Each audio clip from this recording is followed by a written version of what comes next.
சபை என்று நடந்து கொண்டிருக்கிறது. ஓயாமல் ஊழியங்களை செய்து கொண்டிருக்கிறோம். பிசாசு பிடியில இருக்கிறவர்கள் விடுதலை ஆகி கொண்டிருக்கிறார்கள். வியாதியில இருக்கிறவர்கள் விடுதலை ஆகி கொண்டிருக்கிறார்கள். கடன் பிரச்சனை இருக்கிறவர்கள் விடுதலை ஆகி கொண்டிருக்கிறார்கள்.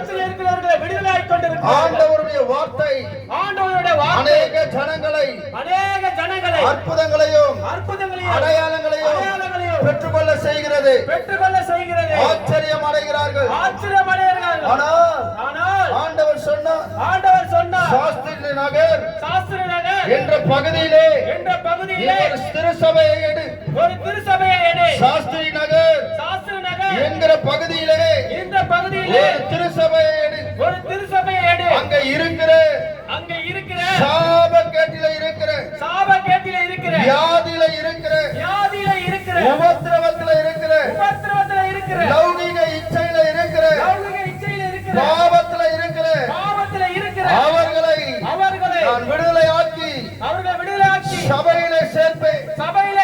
கட்டுண்டவர்களை விடுதலையாக்கி சபையிலே சேர்ப்பேன். கடன் பிரச்சனையில் இருப்பவர்களை விடுதலையாக்கி சபையிலே சேர்ப்பேன். வியாதியஸ்தர்களை விடுதலையாக்கி சபையிலே சேர்ப்பேன்.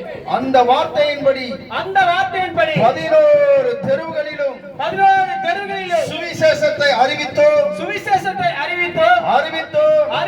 அநேக வியாதியஸ்தர்களை சந்தித்தோம். அவர்களுக்கு ஜெபித்தோம். அவர்கள் ஆறுதல் அடைந்தார்கள், சமாதானம் பெற்றார்கள். அதன் பிறகு இந்த பகுதியிலே அருமையான ஐயா மூலமாக மேல் தளத்திலே ஒரு ஜெப வீட்டை திறக்க, ஒரு சபையை ஆரம்பிக்க ஆண்டவர் கிருபை செய்தார். யாருக்காக? இது யாருக்காக?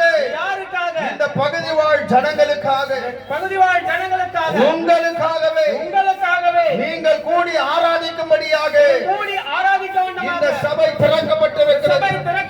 பிரியமானவர்களே, கசப்புகள், வெறுப்புகள், வைராக்கியங்கள் எல்லாவற்றையும் தூக்கி போட்டு சபையிலே வந்து கலந்து கொண்டு நல்ல சத்தியத்தை அறிவிக்கிறோம். ஜனங்கள் நல்ல சத்தியத்தை கேட்கிறார்கள். நல்ல ஆராதனை ஸ்பிரிட்டை அனுபவிக்கிறார்கள். தேவ பிள்ளைகளே, 30 வருடங்களுக்கு மேலாக ஊழிய பாதையிலே செயல்பட்டு வருகிறேன். அநேக பிள்ளைகளுக்கு ஆசீர்வாதமாயிருக்கிறோம். அநேக குடும்பங்களுக்கு திருமணங்களை நடத்தி வைத்திருக்கிறோம். அநேக குடும்பங்களுக்கு கல்லறையில அடக்கமும் பண்ணி இருக்கிறோம். இன்னும் பல நிகழ்ச்சிகளை நாங்கள் நடத்தி கொண்டிருக்கிறோம்.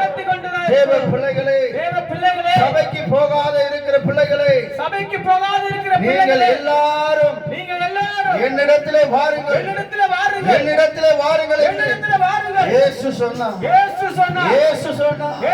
பிரியமானவர்களே, அவர் அற்புதர், அவர் அதிசயமானவர். ஒரு சமயம் வேதத்திலே ஒரு பகுதியை உங்களுக்கு சொல்ல விரும்புகிறேன். 12 வருடம் இரத்த போக்கிலே இருந்த ஒரு பெரும்பாடு உள்ள ஒரு ஸ்திரீ இருந்தார். அவள் வாழ்க்கை முழுவதும் பாடுகள், உபத்திரவங்கள், வியாதிகள், இரத்த போக்கு, ரத்தம். எந்த நல்ல சுக காரியங்களுக்கும் அவள் போக முடியாது.